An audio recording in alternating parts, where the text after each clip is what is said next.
নমস্কার বন্ধুরা, মালা সোনা কিচেন রান্নাঘরে তোমাদের স্বাগত। আজ আমি তোমাদের করে দেখাবো সোয়াবিনের। আমি জল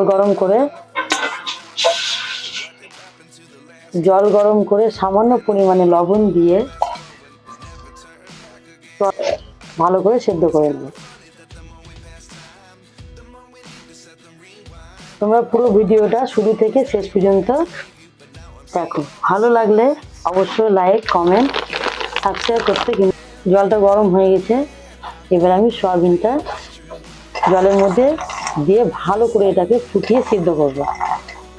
দেখো খুব সুন্দর ফুলে গেছে সয়াবিনটা।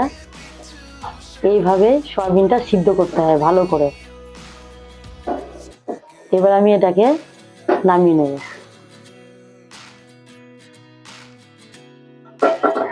সয়াবিনগুলো ফুলে ফুলে ডোমা ডোমা হয়ে গেছে, এর মধ্যে যেন একটুকু জল না থাকে। সয়াবিনের মধ্যে যদি জল থাকে তাহলে আমি যে মিশ্রণটা তৈরি করব সেই মিশ্রণটা ভালো হবে না।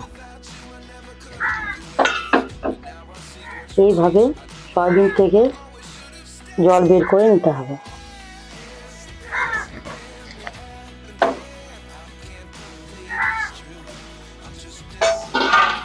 সয়াবিন থেকে আমার জল বের করা হয়ে গেছে, এবার আমি এটা মিক্সিতে গ্রাইন্ডার করে নেব। সয়াবিনের মিশ্রণটা এইরকমই থাকবে, বেশি ডাস্ট করতে হবে না। আমি বেশি ডাস্ট করিনি, তোমরা এইভাবে করবে।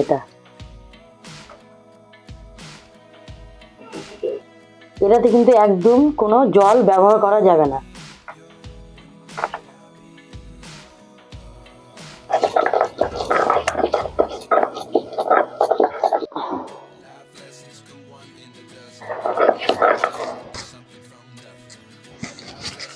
প্রথমে আমি আদা আর লঙ্কা বাটা দিয়ে দিচ্ছি, হাফ চামচ হলুদ,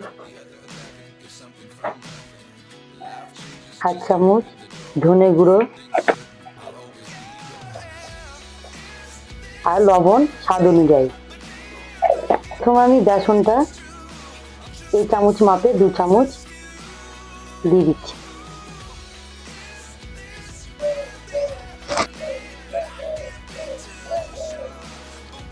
হাফ চামচ লঙ্কার গুঁড়ো। এবার আমি এই মিশ্রণটা ভালো করে শুকনো করে মেখে নেব। আমি প্রথমেই বলেছি এতে কোনো জল ব্যবহার করব না।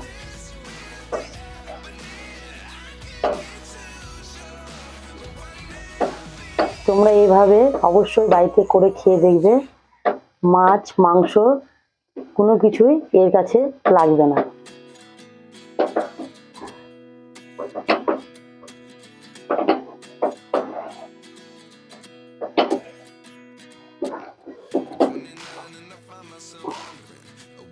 বন্ধুরা, মুইটা আমি এইভাবে ছোট আকারে করে বানাবো, বেশি বড় না, বেশি ছোট না।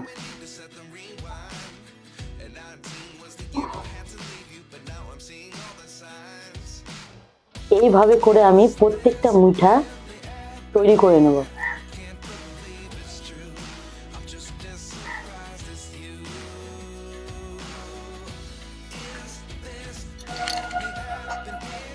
এটা ভালো করে গরম করে নিতে হবে। আজ আমি পুরো রান্নাটা সরষের তেলে করব।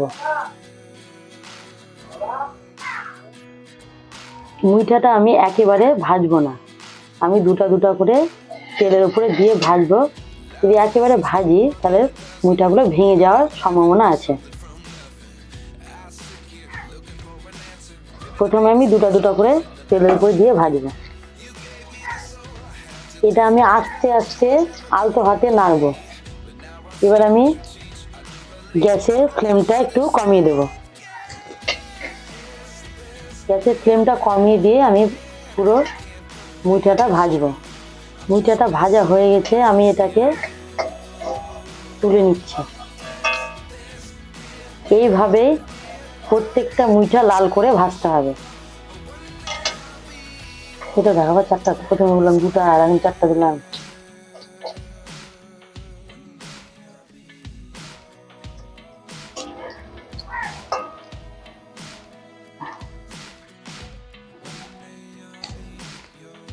এটা শর্ট ভিডিও হয়ে যাবে।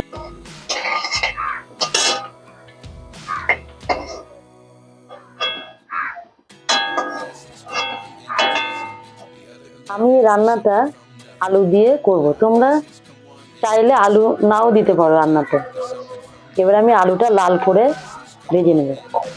তেলের উপরে একটু সামান্য পরিমাণে হলুদ দিয়ে দিচ্ছি।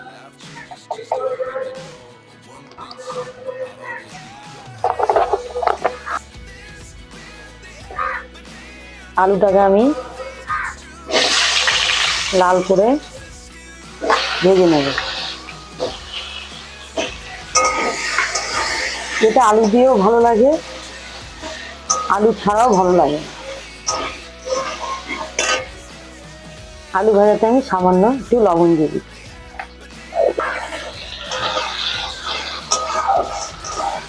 আমি এই রান্নাতে আর কোনো তেল ব্যবহার করব না, এই তেলেই আমি রান্নাটা কমপ্লিট করব। ভালো করে লাল করে ভাজবো। আলুটা লাল করে ভাজা হয়ে গেছে, এবার আমি একটা প্লেটে উঠিয়ে নেব।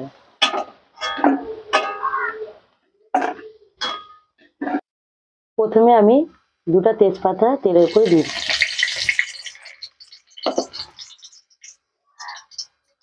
দুটা এলাচ, দুটা লবঙ্গ আর দুটা দারচিনি।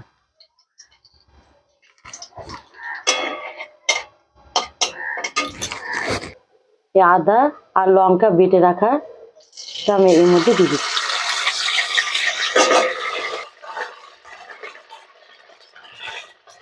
সামান্য পরিমাণে হলুদ দিয়ে দিচ্ছি।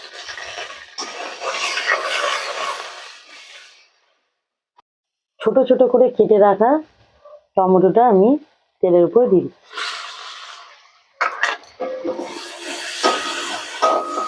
হাফ চামচ আমি কালারের জন্য রেড চিলি পাউডার দিয়ে দেব।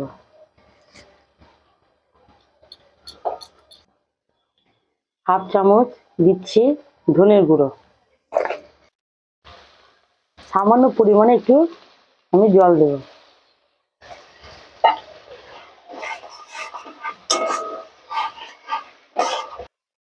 হাফ চামচ জিরার গুঁড়ো, পরিমাণ মতো লবণ।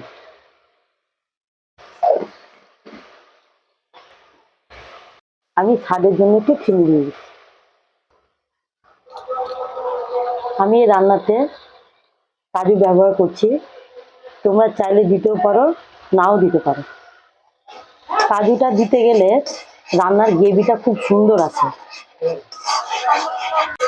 দেখো খুব সুন্দর একটা কালার এসছে। মশলাটা ভালো করে কষানো হয়ে গেছে, এবার আমি ভেজে রাখা আলুটা মশলার মধ্যে দিয়ে দিচ্ছি। আমি মশলার সাথে আলুটা 2 থেকে 3 মিনিট ভালো করে কষিয়ে নেব। তার সাথে আলুটা ভালো করে কষানো হয়ে গেছে, আমি এতে গরম জল দিয়ে দিচ্ছি। তাতে ঠান্ডা জল ব্যবহার করব না।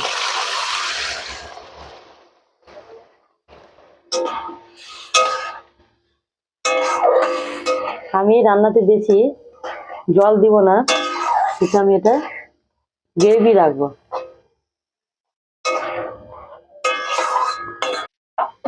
আলুটা একটু সিদ্ধ হবে, তার জন্য আমি এটা 4 থেকে 5 মিনিট ঢাকা দিয়ে সেদ্ধ করব। 5 মিনিট পর আমি ফিরে আসলাম।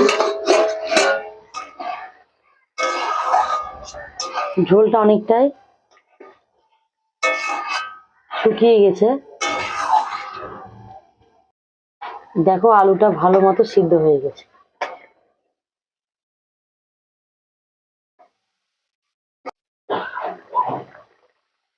মিঠাটা আমি এবার দিয়ে দিচ্ছি।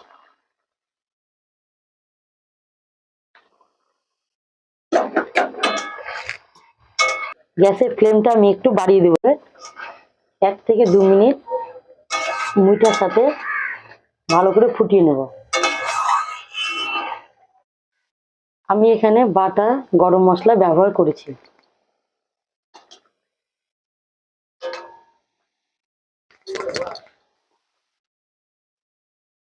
এবার আমি ঘি দিয়ে দেব।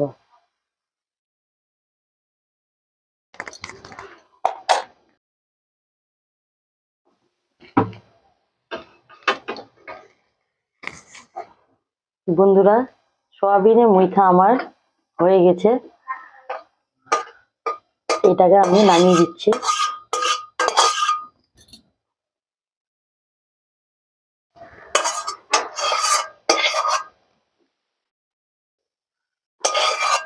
দশ মিনিট পর আমি আবার ফিরে আসছি। সোয়াবিনের মুইঠার উপরে আমি হালকা ধনা পাতা ছিটিয়ে দিয়েছি। এইভাবে তোমরা অবশ্যই ট্রাই করবে, আর খেয়ে কেমন হয়েছে অবশ্যই আমাকে কমেন্ট বক্সে কমেন্ট করে জানাবে। আর লাইক সাবস্ক্রাইব করতে কিন্তু একদম ভুলবে না।